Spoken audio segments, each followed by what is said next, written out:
Hey guys, what's up? Welcome to the Vim Tmux Workshop, taught by UC Berkeley CSUA. So who are we? We're the UC Berkeley CSUA Computer Science Undergraduate Association. We serve anyone who's interested in CS, so we run various events like socials, info sessions, workshops, tutoring, and just computing resources. So stop by our office if you want to have a chat or just hang out. Who am I? I'm Robert Quitt, second year CS major. These are the classes I'm taking. I've been using Vim for nearly 2 years now, so had a lot of fun using Vim. I do a lot of work in the terminal, so whether it's systems administration, personal projects, coursework and research, basically I'm using the terminal a lot. I want to be productive, so Vim is my choice, my editor of choice. So my question for you today that I hope you'll figure something out by the end is how much can you personally be more productive? How much work can one dev actually do? And how can we make it fun above all else? If you're going to spend a long time, a lot of time coding and working in the terminal, you might as well make it a fun experience and, just like be productive and it feels good. Okay. So the workshop is 2 parts. We have the Vim workshop, which is an introduction to Vim and how to use Vim as an editor. Then the second part is on Tmux and how you can use it to be more productive in the terminal. So why am I presenting on all this stuff anyways? Why would you want to learn about Vim and Tmux? So I think that a lot of people tend to be turned off by the terminal. I think it comes from a lack of understanding, but just a lack of experience in general. There's no one really there to sort of mentor them.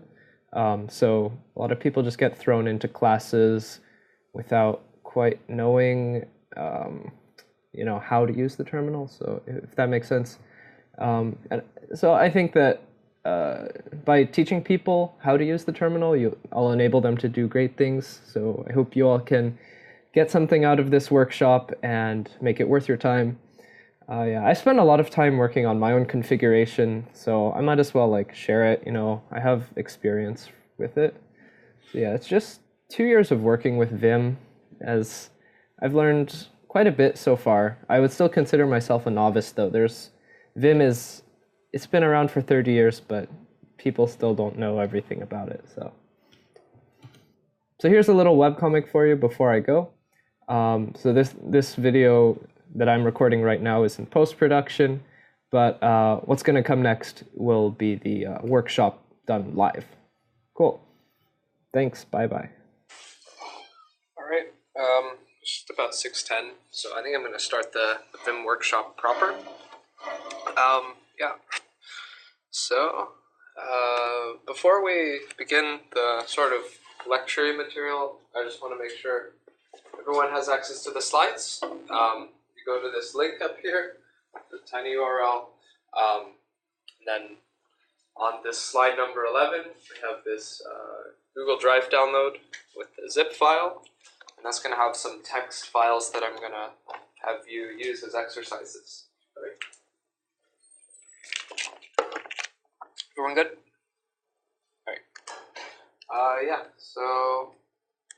What we'll learn is how to use Vim, like philosophy of Vim, some basic motions and operations, search and replace commands, and then how you configure Vim with vimrc and plugins, and where to learn more. So it'll be mainly focused on some exercises that I'll have you go through, and the intention is that we work through these together, so if you're blocked, then I'm going to be walking around and we'll just work through these exercises. All right. Yeah, so why use Vim, right? Why not use Sublime or Atom or all these other text editors? And one of the biggest reasons why is productivity. Specifically when you're working on remote machines. And the reason you want to do this is because it reduces the mental load it takes to transfer files back and forth, and just in general to have a separate development environment in two places, right? So, yeah, why would you want to limit yourself to the terminal, right? Even in the case where you have a GUI-based editor available and you can use, why would you use the terminal? And that's a question that we'll be covering a little bit, but the main reason is that when you're working on the terminal, things are faster generally, they're snappier. Not only that, but you're in the same interface that you use with the command line. If you're using the command line a lot, Vim integrates very well with a lot of build systems and with a lot of syntax and plugins. It's very extendable. And why would you want to spend so much time learning about Vim? Because Vim is has a very steep learning curve, right? As a beginner, it's very daunting. I know from experience. This is close to 2 years of using Vim, and I would still consider myself close to a beginner because there's just so much in the Vim editor that you can learn about. So why do I spend so much time on it? It's all boils down to productivity. And the second answer is comfort, because Vim as an editor provides you a lot of comfort because you can keep your hands on the keyboard and not really use the mouse. And as silly as that sounds, once you get used to it, you really won't want to use any other text editor. At least that's my experience. So what is Vim exactly? Vim is a terminal-based text editor. It's been around since 1991. So it's just a little bit of history about Vim. And it is the most popular text editor for Unix-like users. And some key features are that it's self-documenting. So if you type :help in Vim, you'll get a online help. And so you can just pull it. If you have a question about how do I do this, instead of going to some online resource, you can just type in help and try to figure out what you need to do. You can customize it a lot with vimrc. It's really, you can change the entire behavior of the editor using just your .vimrc, changing a number of features. So people will spend a lot of time sort of curating a really good vimrc, because that means that the editor really belongs to you. This is your set of configurations that makes Vim your Vim.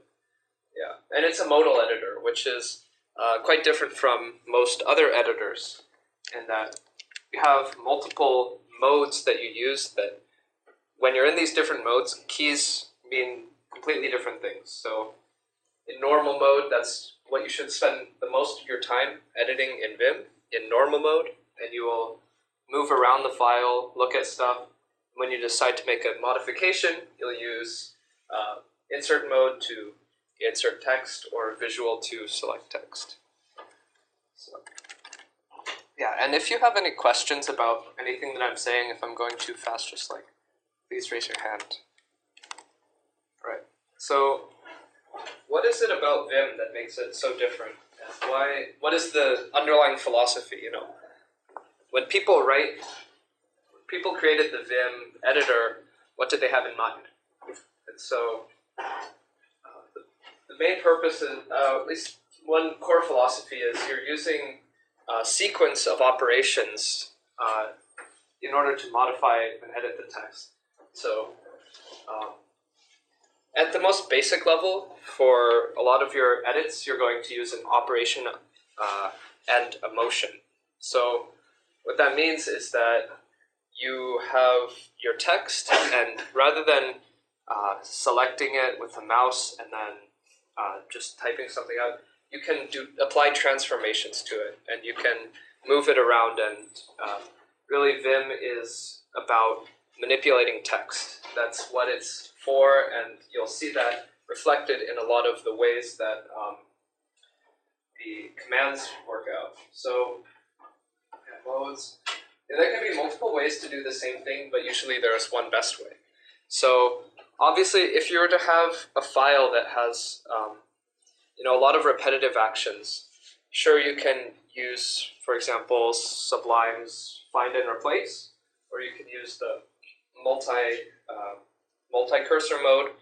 But where Vim really excels is that you can make all of these edits using a bunch of different operations, motions, and selections. So it's a lot of extendability, and when you're editing in Vim, you're really speaking the language of the editor, meaning that each keystroke you make, you can think of as a word, and you form these sentences of modifications to the file.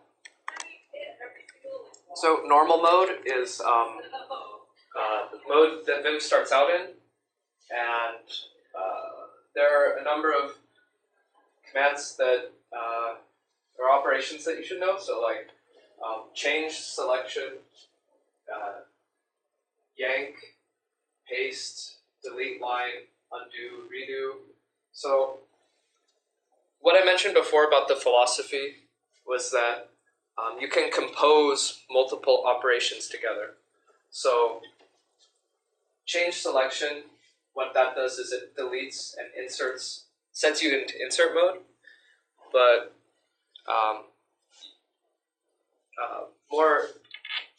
that's just like one of the operations you can do. So you can do C followed by some range that you define. So that can either be like a line or a paragraph or a word.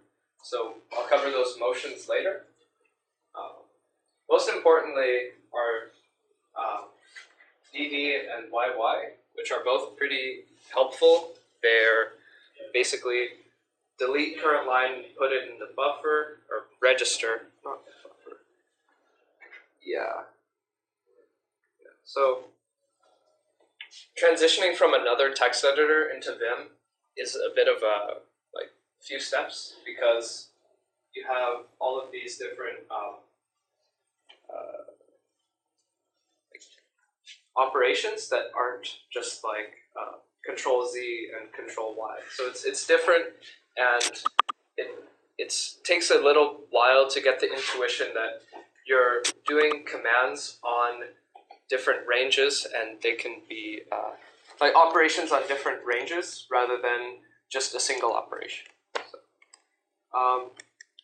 I'm just going to have you go through the first exercise. So again, on this URL, and then on slide 11, there's the download link. I'm just going to have you open up the example 0 getting started.txt, and we'll get that running.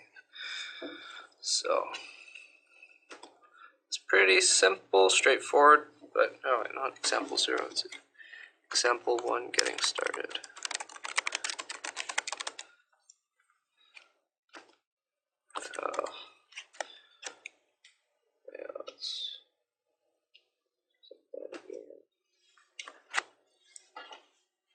So I'm going to open it up as well to show you what it looks like.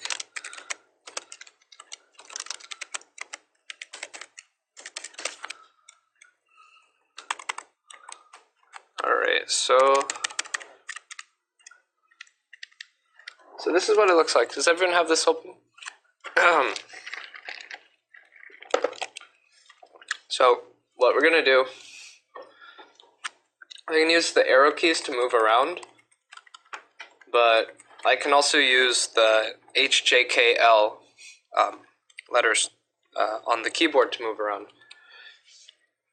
And you'll notice that like in these letters, instead of typing out words, letters on the screen like you'd expect with a regular text editor, what's happening is they're commands. And so the keys don't actually enter any text unless you're in insert mode.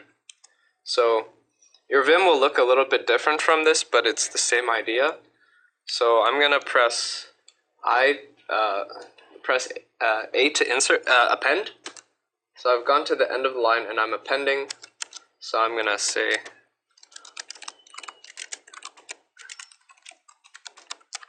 alright, so what I've just done is I've entered insert mode by typing A for append and then added to the end of this. So does everyone have that? Cool. Then for editing text, inserting text, oh, I think it's cut off a little bit.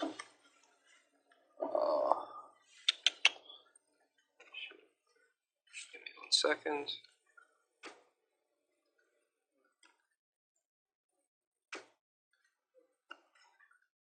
Alright. So for here, we want to input text at the beginning, so I've gone to the beginning of the line using the HJKL. I'm typing I for insert mode, and then I'm going to put in the text that I want. And press escape to return to normal mode.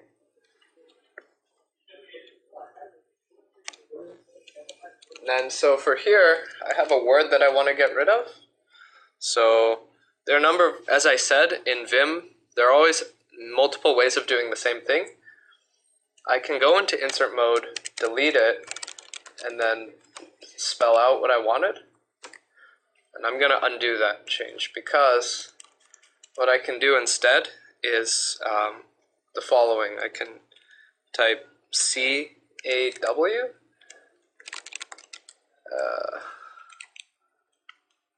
Oh wait, never mind. So if we want to delete this word, does anyone have any ideas how we want to delete this word using the motions? Oh shoot, I haven't covered the motions yet. Yeah, okay, never mind. This will just go into insert mode and delete it. But note that you can also delete using the X on the keyboard. So I'm typing X here, and that works as well. And you can also select the current word with the VIW. Yes, that's right. So yeah, VIW, what that means is that we go into visual mode, and then IW means inner word. So that's a little bit more complex, but we'll break it down using what we know about Vim so far. So V, the letter V when we're in normal mode, sets us into visual mode.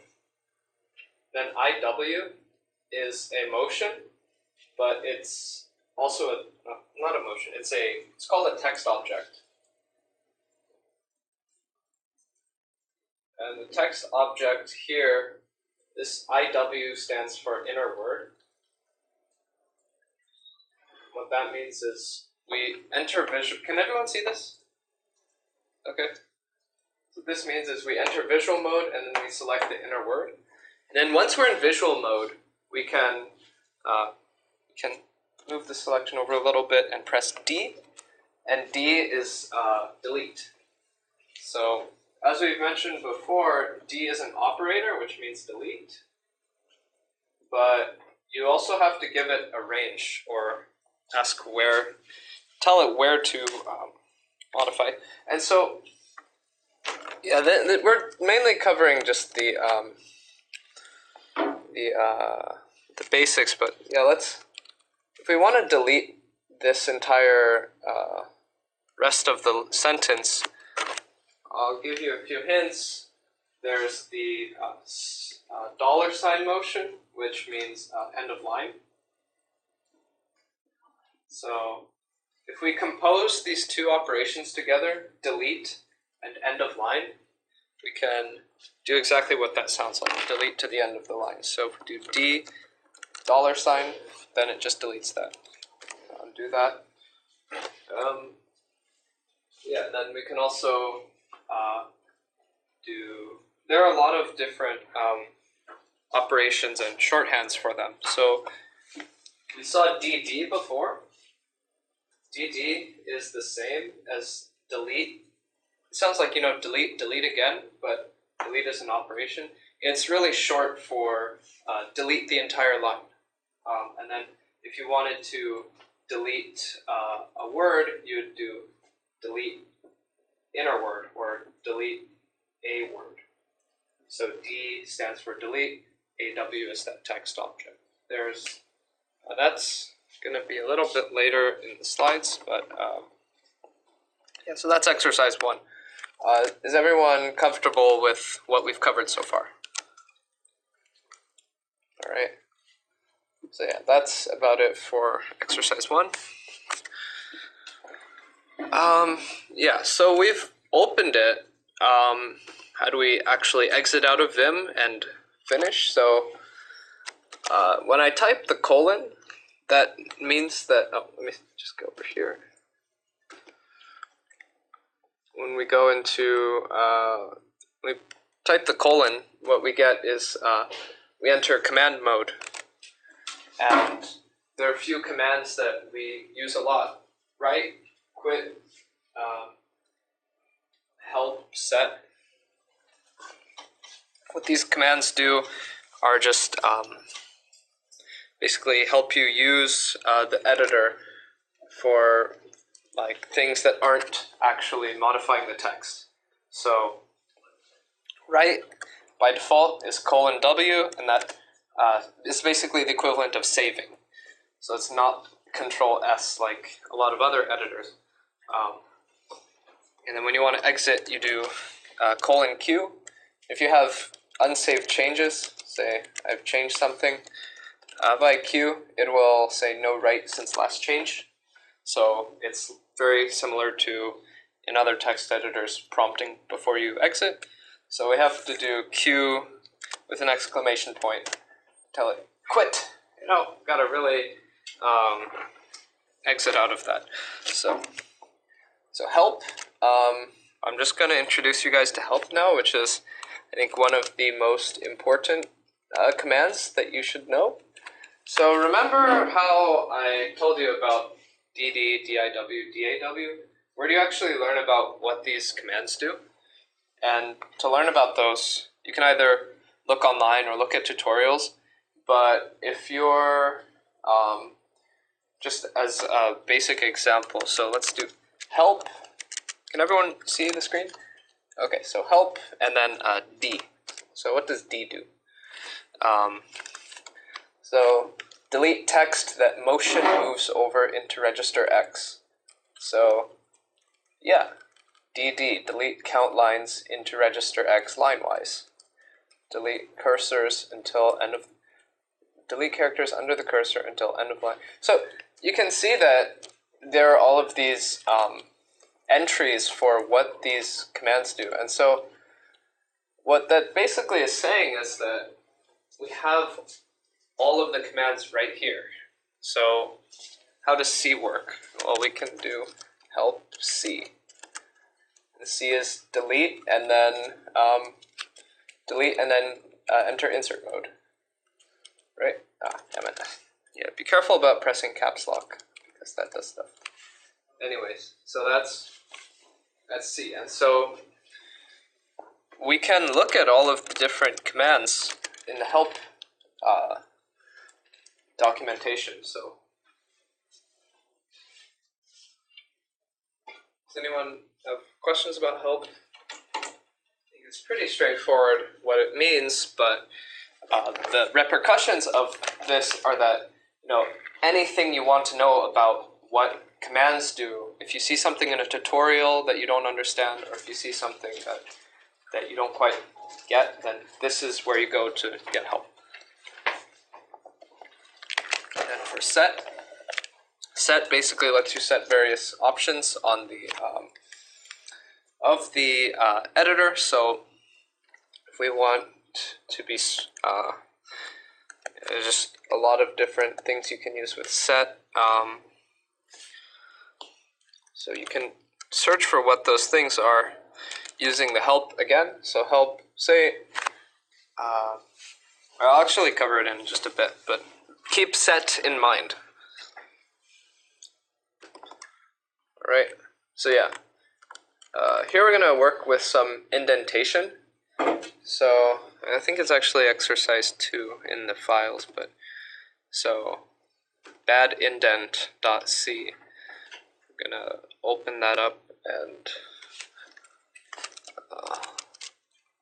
so another way of opening files is with :E, which stands for edit, I think. But then you can open up some example, yeah, example 3 bad indent. So we have all of these.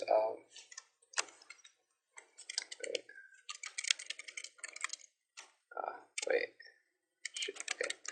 Yeah, so we have all of these lines that are not at the right indentation level.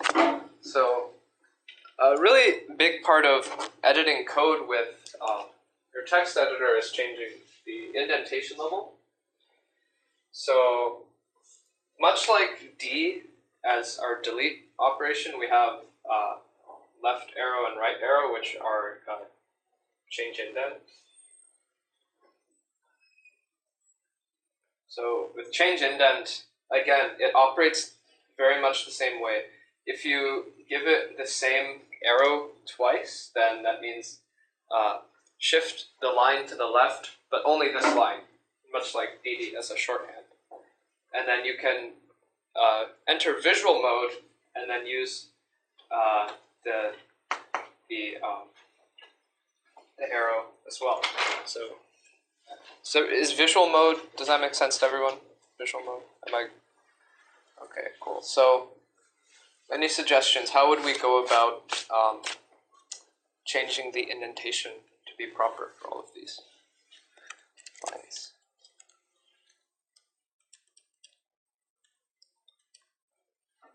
So yeah, why don't we refer to the help? So we want to change the indentation. So shift motion lines 1, shift with right words, or shift count lines. So you can see there's a number of different ways to do it. In visual mode, we get we can just do a selection and then move them, but we can also just do it individually.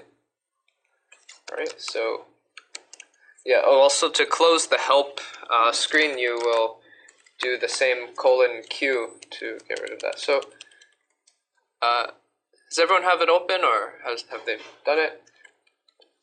So naively, right, we would just go, okay, well, I want to increase the indentation. I'll just put it over here. Count, 1, 2, 3, 4, that could work, but then you'd have to do it for each one of these, right? That's not quite efficient. We want to be productive, right?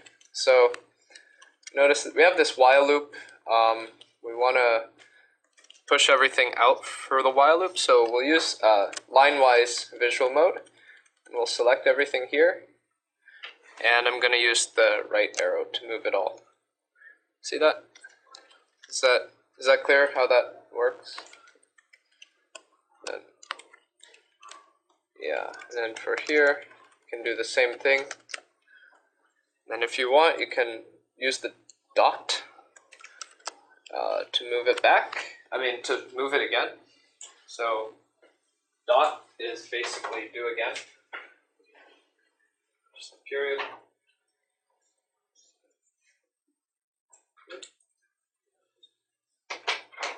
Okay.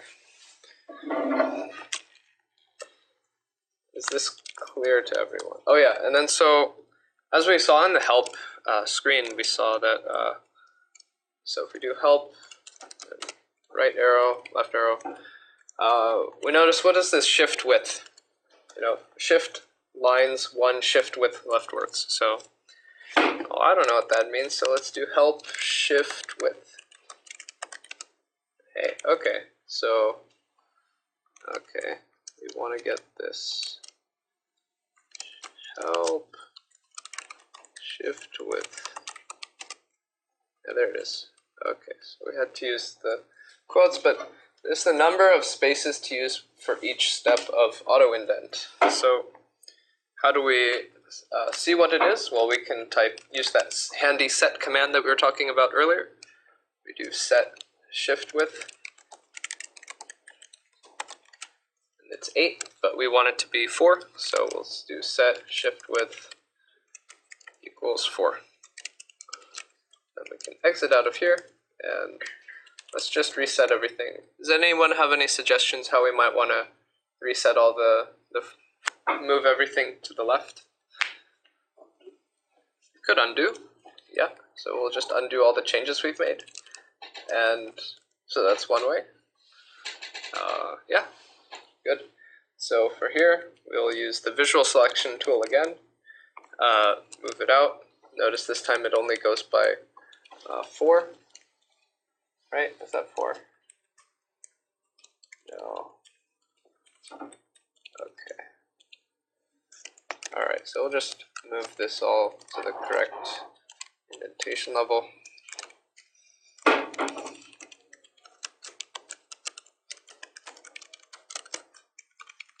And this should go back.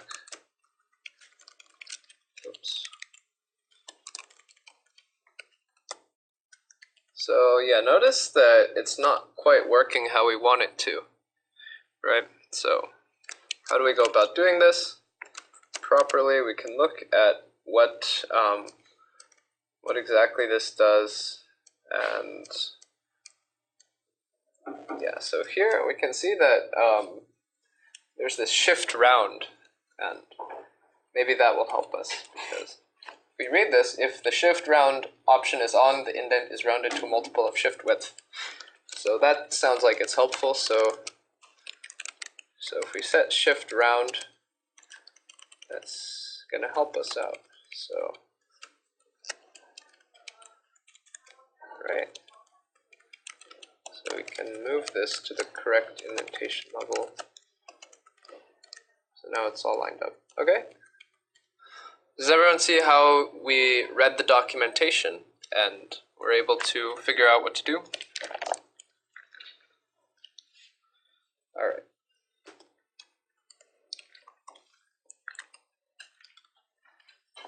Okay, so for the last exercise, I'm gonna do Vim Golf. So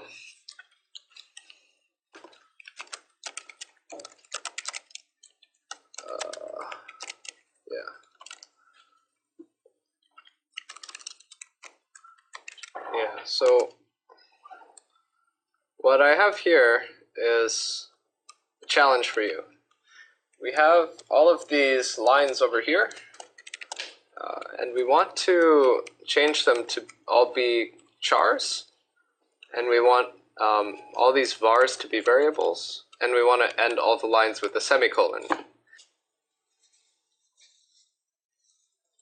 Does anyone have any start on how they would go about solving this?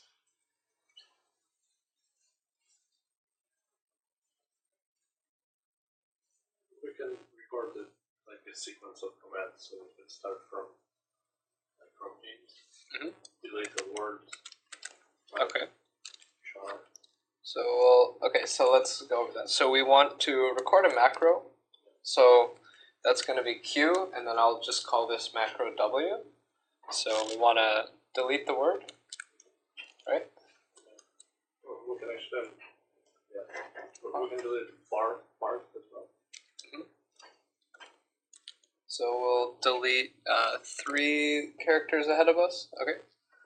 Yeah, then we can type char variable. Then go to the right. And semicolon. Semicolon. Cool. And then we can. So we need to stop recording. And now we can do the period. Okay.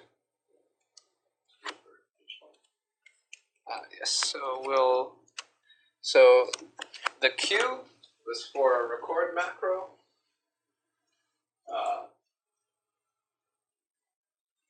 And And so we use the @, command to play back a macro. So a macro is basically just a sequence of commands that you record and then you play them back to do these repetitive motions and commands. So we'll do @w and didn't quite work. So an important thing about macros is that you set your start point to be the same if you want to repeat it over and over. So in this case, we set up the macro to do this operation at the beginning of the line. In good practice for a macro, you usually want to move to a position in the line, do your edits, and then move down a line. So this, so that's just a good point. But if we're to call the macro here, look at that. It does all of those operations at once. So move back over here, call the macro again, there. What we can also do is, I think we can call the macro over all of these.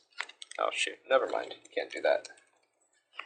You want to call a macro on each line, you can, call a shortcut you can use, much like the other shortcuts, is, so I had to do QW to record the macro in macro register W, and I can play back W, but I can also, after doing that, is @, and what that does is it plays back that same macro. So if we look at we can look at the documentation for that.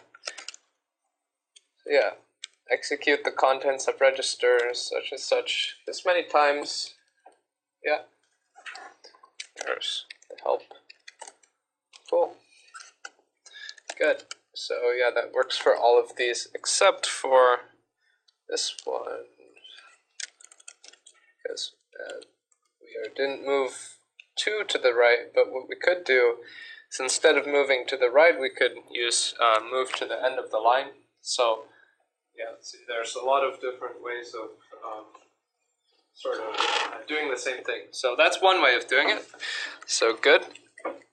So another way is with visual block mode. What I mean by that is we can use a macro to delete all of these. We could also use the visual block mode to basically operate on many lines at once, and we can delete the so yeah, we can go through and manually go through like this and delete these. We'd have to go delete all of these, and then we'd have to go down here to delete this.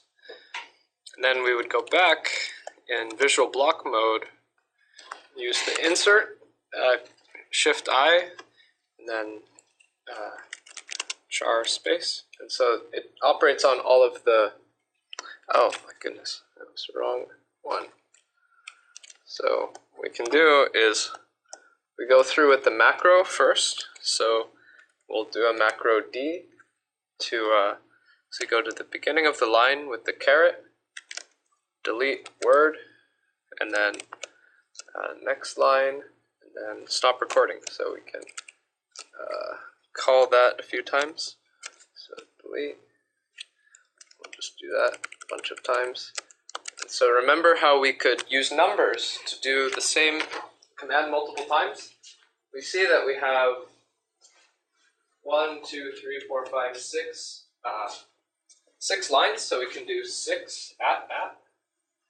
And what that does is it just runs the command 6 times. So we can do 6 @. See, there we do all of those lines. Then we can now use visual block mode. So I visual block with Control V, Shift I to insert, and then type char space, and then X, escape out of that, and then we have all of these here. And lastly, we can use visual block mode across all of these. append semicolon. See how that works? I probably don't have enough time to go too in depth into visual block mode, but it's very useful for working with big blocks of text that are the same. It's not always useful if you're working in multiple places. So there's another option of basically using search and replace. So the syntax of search and replace is %s, which means that you're operating on the whole buffer. %s, what you want to replace is going to be int. Then we'll replace that with char. See? But notice that we've changed hints to be chars, which isn't quite what we want. So you got to be careful when we do those substitutions. So what we can also do is do a visual selection. So we're only selecting this part. Then we'll use the S for search and replace. We'll replace int with char. So that only operates on this range. Right? Same for var to variable. Cool. So yeah, that's the that was probably really fast for anyone who's newer to Vim, but we need to get through these. Yeah, quick tip is you can change your keyboard settings to have low repeat delay and high repeat speed. Not quite sure how to do this on Mac, but on Windows it's very useful because it lets you run commands with the keyboard very quickly. If you want to scroll through a file, for example. Yeah. So for the last 5 minutes or so, I'm going to talk more about customizing Vim, because I think this is one of the places where Vim is very powerful, is that you can customize it to however you'd like. So I thought as a pretty decent example is we would go through like a few example VimRCs and see what they look like, and go through plugins as well. So we can do it. Usually it's located in your .vimrc file. So this is what mine looks like. And you can use GG to go up to the top. Basically, remember that set command that I was talking about? Well, in the vimrc, basically this file is evaluated by Vim at the start of when you open up Vim. So it basically calls all of these commands as it opens up. So it basically, this is why Vim is so customizable, is because you can just change any of these options. So we'll just go through this show command and wild menu. That's what lets me go like this and like iterate through all of the different commands there are. Show command, basically just after I run a command, it stays in the bottom line for indefinitely until I overwrite it. That way I can see what command was just run. And you can look at all of these options by looking at other people's dot files. And that's how I started. I started off with someone else's vimrc, and I just deleted stuff I didn't like, added stuff I liked. I looked at a lot of other people's vimrcs, and so this is what I've arrived at as being like what I like to use. So if we're focused on productivity, we probably want to be able to do things fast. So that means that, instead of going through and pressing space or tab every time, auto indent and smart indent, which when you press enter, you'll get the same indentation level, which is pretty normal on text editors. Splits, we didn't get to cover splits that much, but if you want to split the window, you can do that, and that's very good for productivity. What that means is that you can open up the same file in two places. I don't have time to cover this, but for sure you should check out like what different ways there are to open up splits and use those, and that'll be very integral to the Tmux part of the presentation. So I'll just close this. Paste mode. So when you copy and paste text from elsewhere, you'll get problems with indentation, especially if there's spaces and new lines characters. So when we set it to paste mode, then what happens is that text that we enter does not get formatted as it gets pasted in. So and you'll see like how that's useful. Good. Okay. Yeah, there's like, then we get to more like mappings, and this is another big like part of Vim is you can basically every single like thing you can type or do in Vim can be overwritten or mapped from something else. So endNote remap means in normal mode, map this to this without remapping anything. So basically, whenever I use Shift Tab, that'll enter G uppercase T, which is short for change tab. So then there's just various behaviors that you can set. And so yeah, that's basically the Vim RC. And a pretty important part of using Vim, the modern version of Vim, is plugins.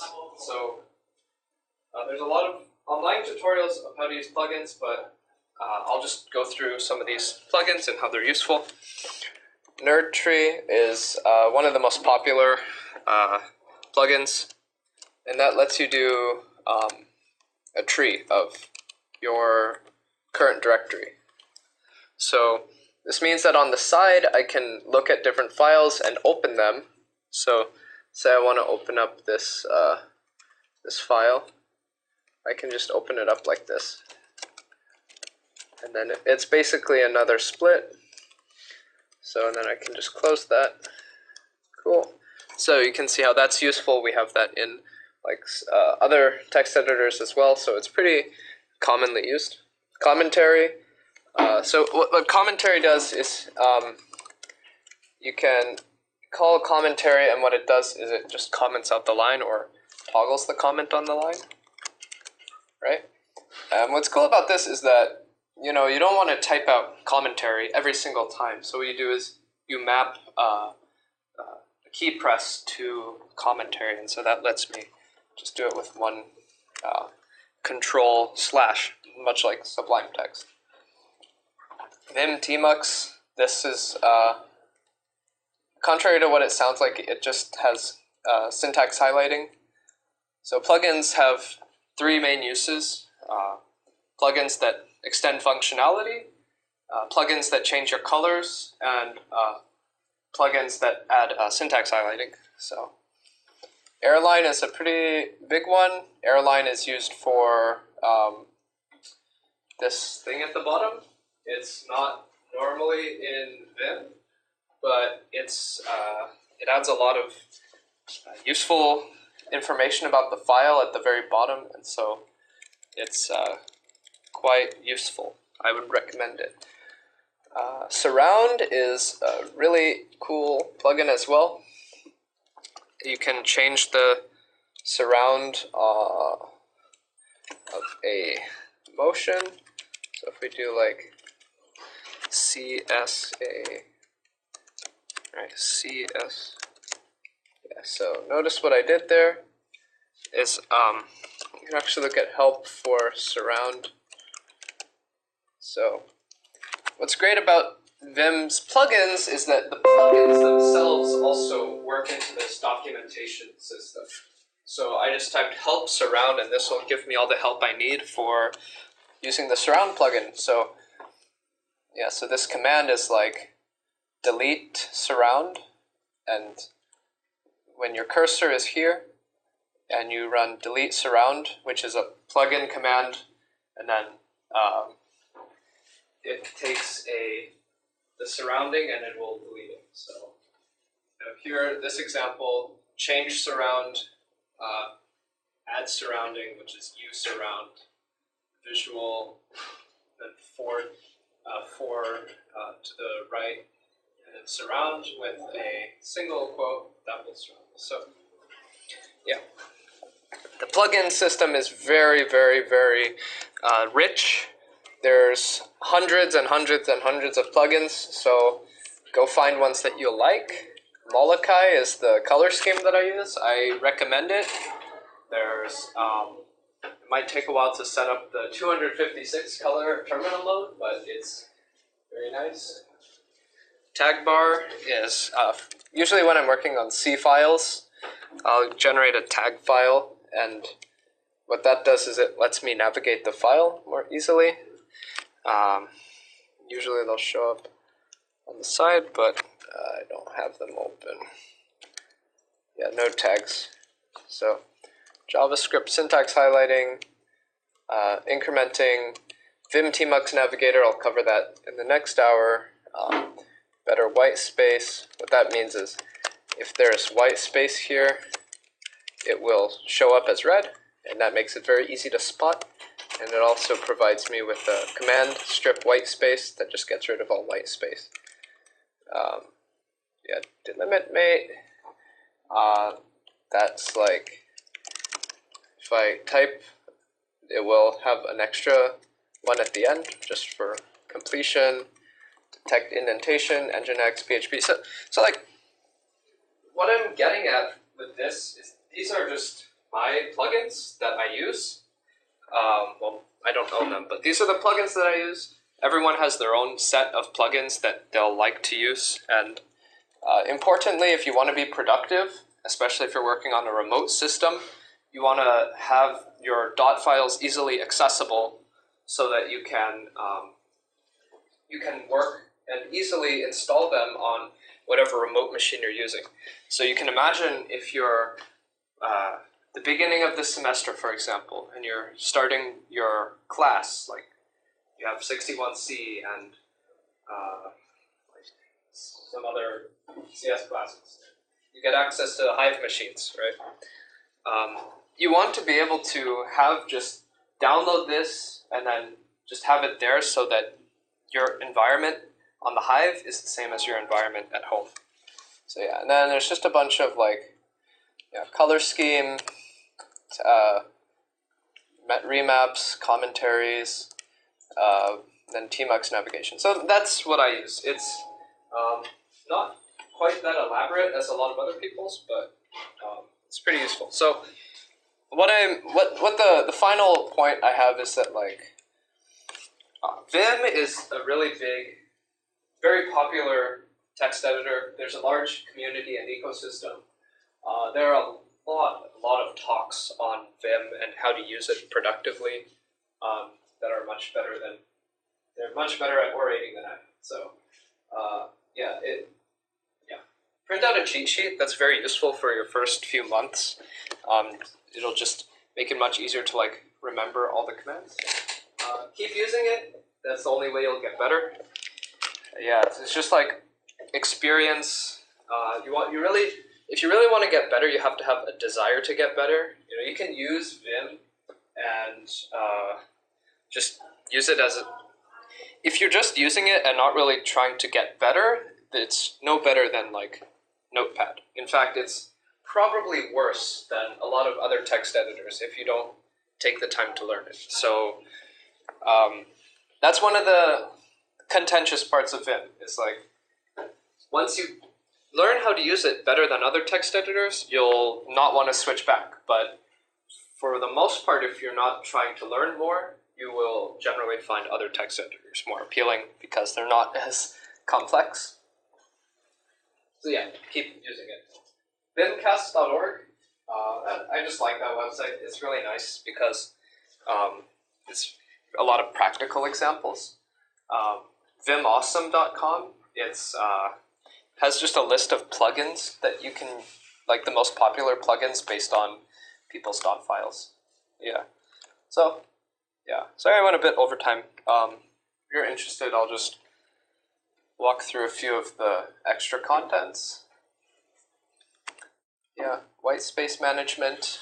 I find this really helpful when I'm working on other people's code, because at least in a lot of other, at least for me, I find that it gets quite annoying when spaces and tabs get mixed. So you can set list, and that will display all the tabs and spaces in an easy format.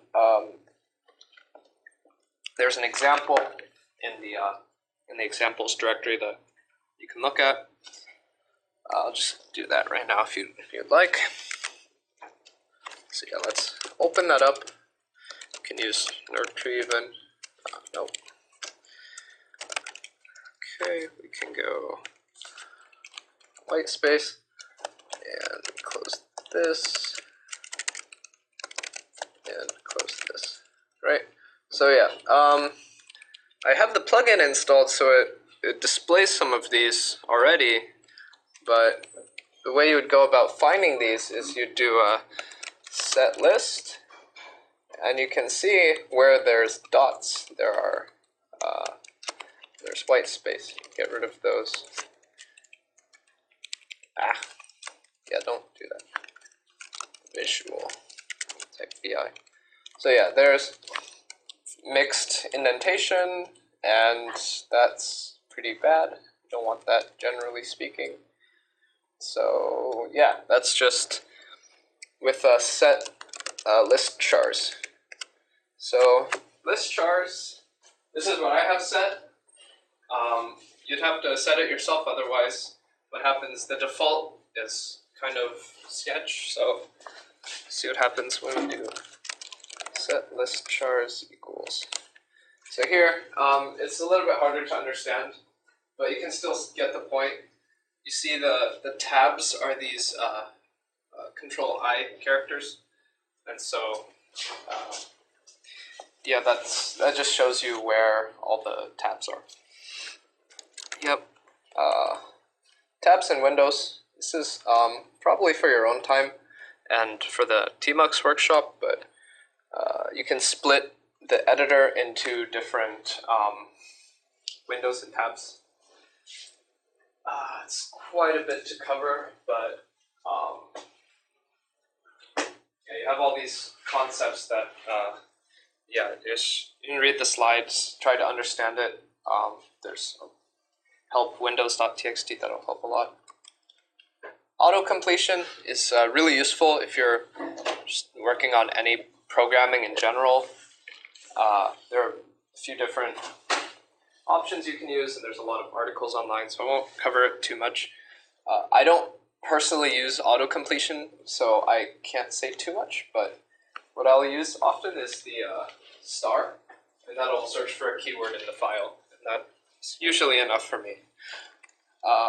Vimium is for Chrome. I can just show you really quickly, like if we go to some website, I don't know, it's a good website, CS152, there we go. So you can navigate through the file, through the web page using your Vim keybinds, HJKL, and then press F to click on links. So hey, I can click on different links. So I find that very useful as a Vim user, just having those same keybinds. Yeah. Oh, so that was quite fast. I hope you picked up something. Oh yeah, before anyone leaves, I'm gonna have to make you fill out this form. It's on the last slide of the slides if you're on that. Otherwise, there's this link you can copy down. Basically, I want to hear your feedback about how the workshop went. Is it too fast? What kind of stuff you'd like to see in the future? Yeah. Does everyone have access to the slides on here? And then click on the last slide. Cool. All right. So terminal productivity and Tmux. So does everyone have Tmux installed on their machines they would like? If not, you can always SSH into Soda if you have a CSUA account, and that will be your Tmux, because Windows does not have good Tmux support. So what is this all about? Vim was about productivity when we're editing text, and Tmux is a lot more about productivity when you're using the terminal in general. And it's one of the many tools you can use to be efficient in your work on the terminal. What that means is that it'll mean that you're saving a lot of time from over SSH and over whatever projects you're working on. You can always stop working on it and then come back to it, and you have the same Tmux session and just reattach to it.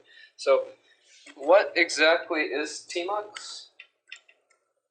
It's a terminal multiplexer. That's what it stands for. And it's useful for a number of reasons. The first thing I think it's very useful for is starting long-running commands over SSH.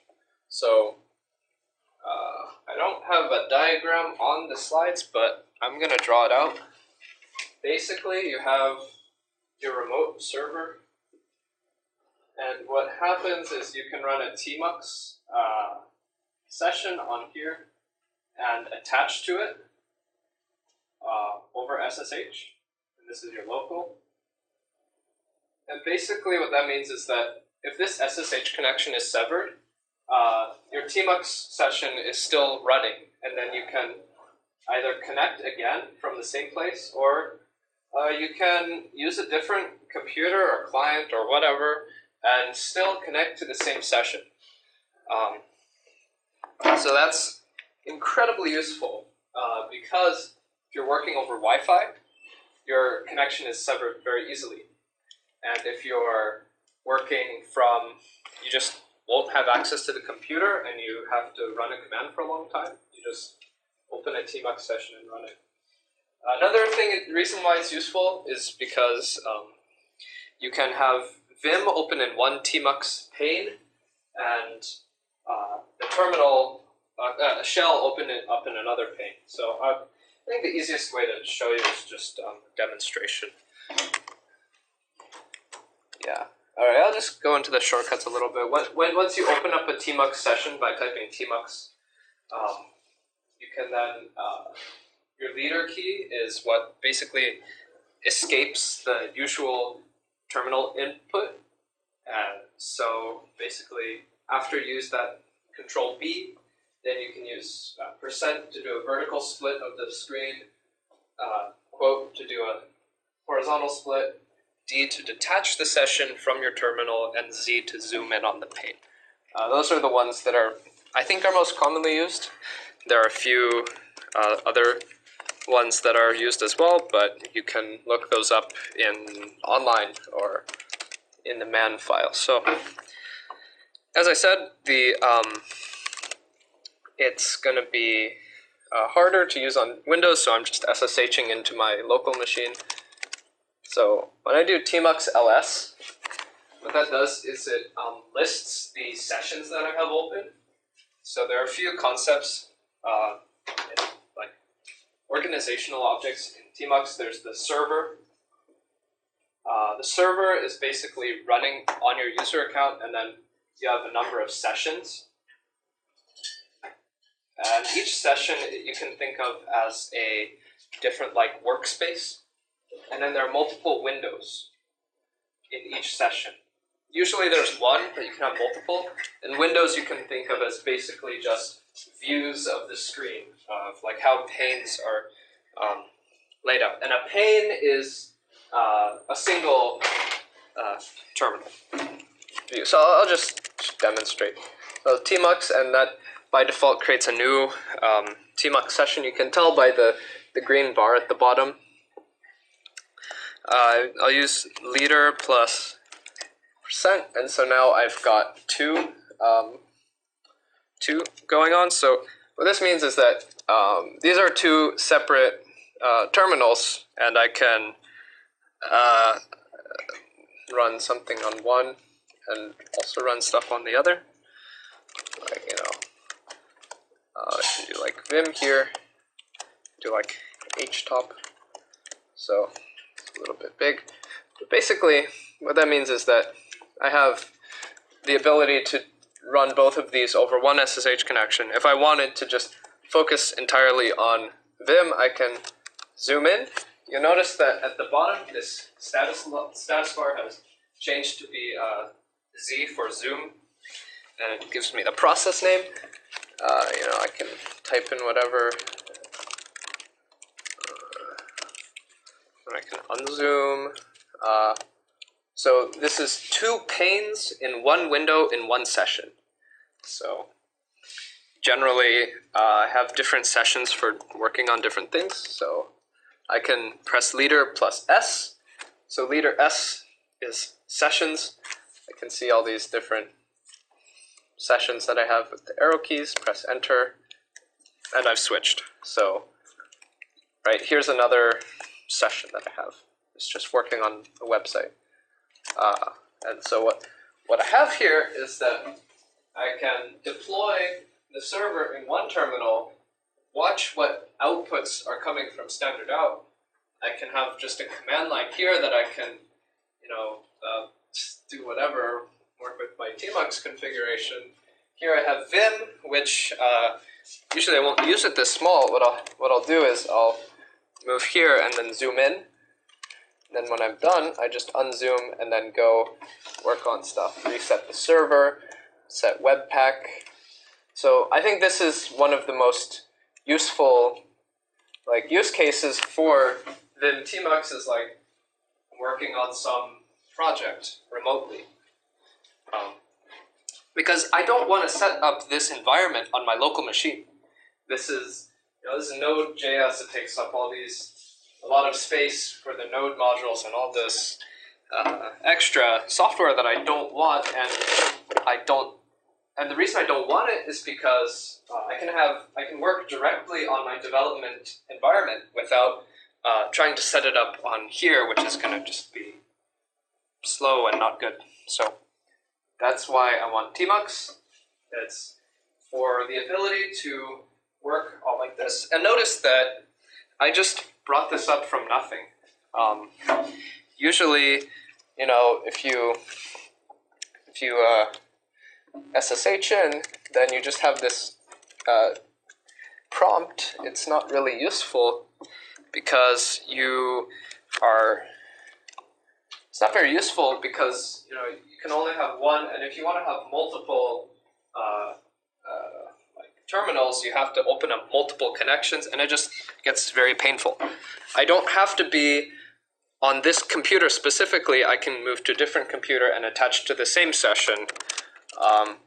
There are a few different use cases for Tmux. You can have multiple people in the same session at once. The way you do that is you basically open up a socket in a shared place, so multiple people can connect to the same server, and you'll be talking on the same session, and so that's pretty cool. So yeah, I can Tmux A, and that's short for Tmux attach. So that means I've attached this session back onto my SSH session. Cool, and then, so usually I have to use leader plus arrow key. Oh, that's not arrow key. Leader plus arrow key to move around. I would highly recommend that you remap that. So we'll just take a look at, so another thing you can do is press leader and then colon. Very reminiscent of Vim with your commands. I'm just going to type new session. And so that's opened up a new session. I'm going to cd to home, and I'm going to edit my Tmux configuration. So this is, a lot of this is copy-pasted. Don't be afraid if this doesn't quite make sense. But what this means is that I've just set a few options. I've moved my leader from Control B to Control Space. It's just closer on the keyboard. I like it that way. It doesn't have to be the same way for you. It could be Control A, Control whatever. It can even be like a backslash. So a lot of people have different preferences. It's just my preference. I set my, what this does is that we bind Alt H or Meta H to, we check whether we're using Vim, and if it's in Vim, then we send those keys into Vim. Otherwise, we actually move the selected pane. So what that means is that it has this interoperability between Vim and Tmux, where you check whether it's Vim, and if it's Vim, then we do a pane switch, a split switch in Vim rather than a pane switch in Tmux. So you can find how to do this in the Git repository for the Vim Tmux Navigator, I think. So yeah, Vim Tmux Navigator, it's basically, that's where the match is made between Tmux and Vim. You have, I'll just demonstrate what it looks like. Yeah, when we look at this, so notice how I'm using the same key to go up and down through here. And so remember that plugin that I had. I'm gonna go to my other session. That plugin that I had, I'm gonna also, so VS is vertical, no, I'll just do a regular split. So do a split and then edit home/.vimrc. So this is the same vimrc. Notice that this is actually, the Vim looks the same, right? Doesn't look any different from what I was just using. This is on my remote machine. So it looks the same, it's the same Vim because I've synced up the dot files using Git. And that's very helpful for just storing onto those dot files and managing them. So yeah, we go down to Vim Tmux Navigator. This plugin basically, when you try to move to outside of Vim from a split, it will signal to Tmux using an escape sequence, which is like a invisible character printed by the terminal, by Vim to the terminal. Tmux catches that and says, okay, I'll move to the next pane. And so you basically have Vim talking to Tmux and Tmux talking to Vim, so it's a match, right? It's very lovely once you get it to work. Yes, so that's that. So yeah, I'm just having, I don't really know how to put it in words, how useful this is. It's like the difference between having 2 or 3 keystrokes as opposed to just 1 keystroke. And that just reduces your mental load. Being able to quickly switch between these contexts, I would say it definitely improves my performance and productivity as compared to having multiple windows open. You have to Alt-Tab, keep track of which tab you have open. With this, it's tiled, right? You have, this is your one terminal, this is another one, another one, another one. You know that if you want to move to this one, it's very straightforward. You just move to the left. You don't have to Alt-Tab and go through this list of different windows that you have open. All right. What else did I have here? Copy mode. Copy mode's pretty important. So you notice with a regular SSH session or terminal, you can just use the sidebar to scroll through what you had printed earlier. But in Tmux, it's not quite the same because it's all tiled. If you tried to scroll up, you'd just get garbage. And I can't scroll up, I'm just getting the previous commands I used. So what I have to do is enter copy mode. And copy mode is used for copying from the buffer in the pane. So enter copy mode, I can move up, and I can see what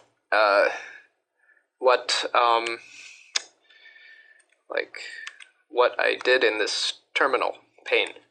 So I think I was just like screwing around with the terminal escape sequences, right? So yeah. There are also, much like there are plugins for Vim, there are plugins for Tmux as well.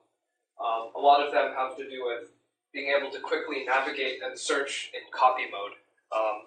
I don't use them very often because I don't usually have to get output from the Tmux buffer. If I do, I would just pipe it somewhere. But basically, that's copy mode. It's very useful. Yeah, demo. That's SSH basics. I think you should probably know how to use SSH. If not, here, notice I'm only typing SSH ridge.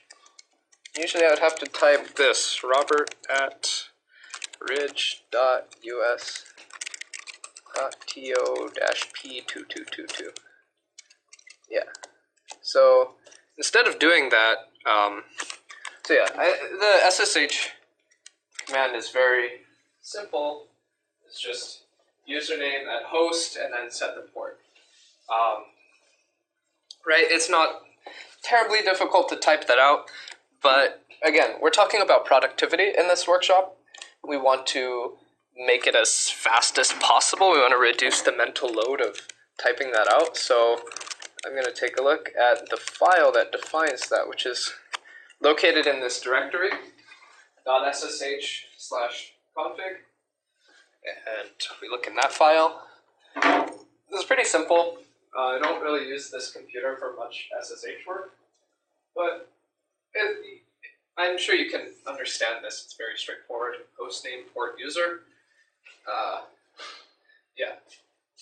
And, identity file means that's which private RSA key you want to use, or not RSA key, private key you want to use in general. So,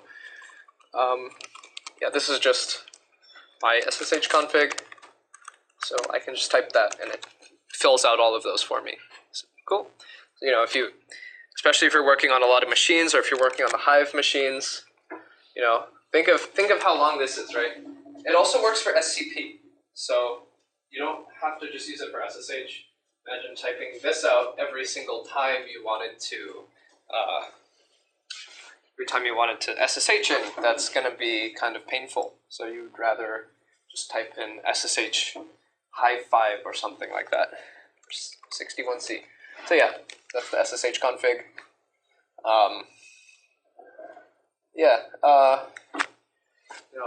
If you want, write one for soda.csu8.berkeley.edu, and just type like SSH soda and log in, and that's makes your life a lot easier and reduces that barrier to log in.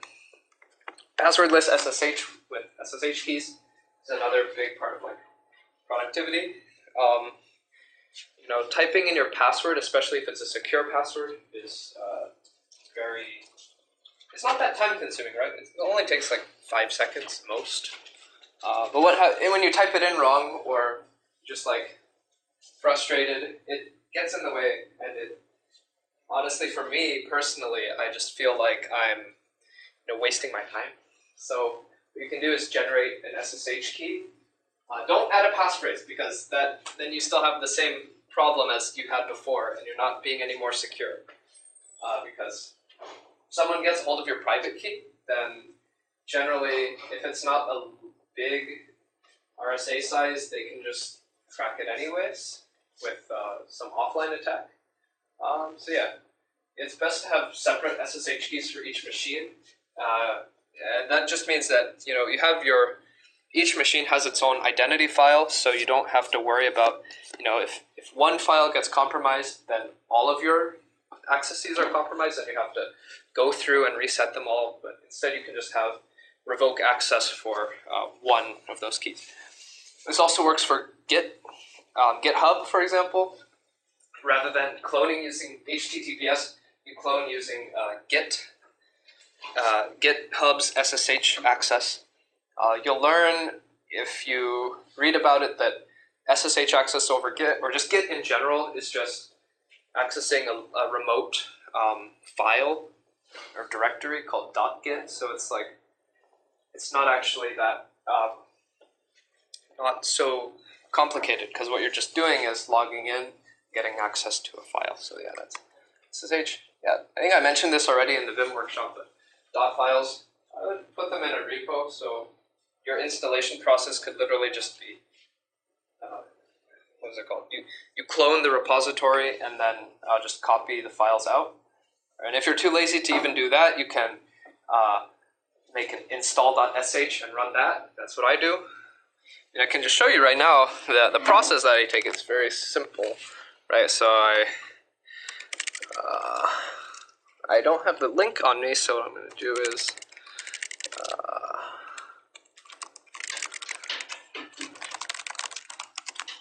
so yeah, there's the link. It's over SSH, so I'm going to git clone. I sometimes remember this, sometimes I forget.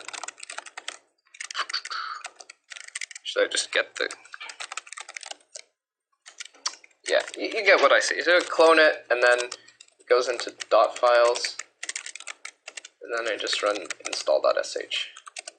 Not going to copy over because I have modified things, and there, it's done. So like, it's very simple. It's just like, for each of these files, copy it over if you want to, if they're different, and then it runs, this could be fixed a little bit, but, you know, install the plugins and then quit. So it's very straightforward how this works. Yeah, and that's a very simple way of managing your dot files, keeping the configurations the same across all your machines that you use.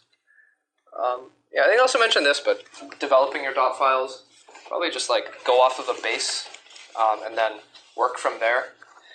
Add stuff, remove stuff, just work on it over time. Usually my flow is like, I come with a base and then I find a configuration that works really well for the current use case that I'm working on. Then over time that'll change, and so I just like modify it a little bit, but the base usually stays the same. And I try to stay close to the default Vim, but I also really like a lot of the plugins. Some people might end up, you know, finding that they like the original Vim better or whatever. Yeah, so that's basically it. Do you have any questions about Tmux? Yes. What is dot file? Huh? What is dot file? What are dot files? What are dot files? Oh, dot files, yes. Oh, I'm so sorry, I didn't explain what dot files are. So the reason it's called dot files is, if we look, all of these configuration files start with a dot, like bash rc, bash aliases, git config, tmux config, .ssh, .vimrc. They start with a dot. So that's why they're called dot files, because if, I notice I typed ls-a, if I just typed ls, they don't show up. So they're hidden, and that's because they start with a dot. Yeah, it's... But what is the purpose of dot file? Like all the dot file have the same purpose, or different application has different dot file? Yeah. Yeah, that's right. Each application has its own dot file. So Vim reads from vimrc, Tmux reads from tmux.conf, Git reads from git config, Bash reads from bash rc. So, and SSH reads from SSH. So each application has its own configuration file. You can think of them as basically just configuration files. And it makes sense that you want to have the same configuration on different machines. So this is why you want to put them in a Git repository. Yeah, that's basically it. What else? So the purpose when you put the dot files on zip repo is you want to synchronize between the. That's exactly. But when you pull from the remote repo, then how can you put it in the home, like a home directory or something? Yeah, okay. Yeah, I didn't cover that too closely, but that's what I have installed.sh for. So this is my way of doing it. A lot of people like doing it this way. I have in this repository, I have this installation script. I think I copied a lot of it from other people. Basically, it installs the plugin manager. That's like one of the things you have to actually download. And then once you have the plugin manager, it just reads all those plugins from vimrc and then downloads them automatically. So that's this. And then for this files, it just goes through all of these files and this is some bash one lines, checks if they're different. If they're not if they are different, then we'll copy it and using the interactive mode. So it'll prompt you whether you want to copy it and verbose. So that basically copies it from the current directory into the home directory with the tilde.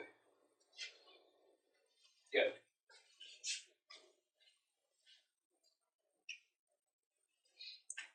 Okay. Yeah. So that's a lot of it for tmux and dot files. I have bonus content if you want. Copy pasting remotely is it's tricky, right? Because if we go into here, we do a right. We're gonna copy something. Okay, I want to copy like this line. I don't know. Well, now you're copying like this entire sort of thing. It's not great. So the way to circumvent that is you can either go here and then like zoom in and like do everything and like set no numbers and then like try to close this out and then like try to like try to copy just this, but that's like even then it's kind of bad. So what you can do is you set up on a lot of terminals is it's called the OSC52 escape sequence. Basically what that does is the program will emit this this control sequence and tell the terminal take this text and put it in your system clipboard, and it's really useful. I think in iTerm 2 and some you'll have to look up this OSC52 sequence and make sure you enable it. But once you do enable it, it makes things a lot simpler because you can just select it in Vim and then say yank with like OSC yank, and then it will copy it to your system terminal, system clipboard, and it just then you have it, and it's much simpler. Right? Yeah. I think I can demonstrate. I don't know if I have it installed on this machine. No, I don't. Demonstrate some other time. Alternate shell. So this whole time I've been using bash, which is the born again shell. It is mainly focused on backwards compatibility with the previous born shell. But my friend uses Z shell a lot, and a lot of people prefer Z shell because it's very extensible with plugins and has better auto completion than bash. I've tried it a little bit. It's pretty good, but I still need to settle on my configuration with like a Z shell RC. But yeah, that's Z shell. It's I think I can demonstrate a little bit.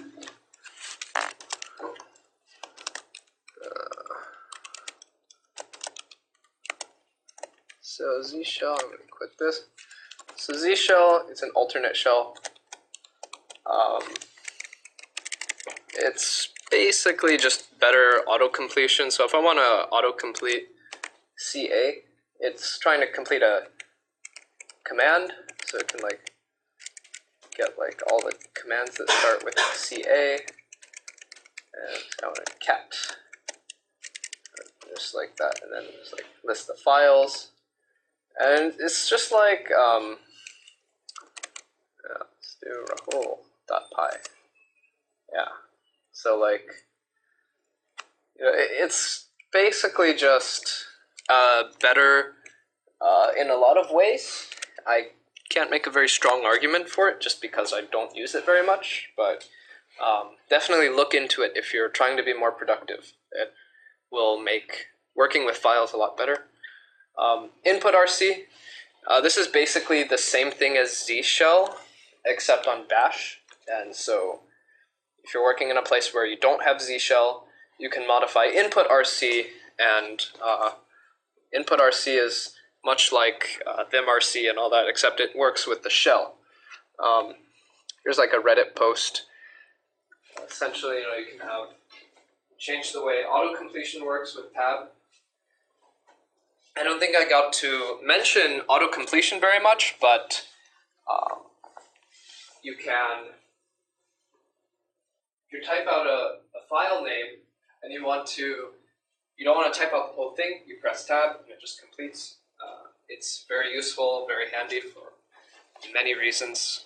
It's just like you don't want to type it incorrectly, and you also just want to get it to work the first time. All right. There we go. Yeah. That's basically it. Yeah, I'll open it up to questions in general. I'll stay here for a little longer, just let you ask questions or say goodbye, and thanks for spending your Friday evening here. You probably have other things, but yeah, I really appreciate you taking the time to come out here, and I really appreciate filling out the feedback form. Let me know how I could have made this better experience, or if you liked it, then yeah, fill that out too. So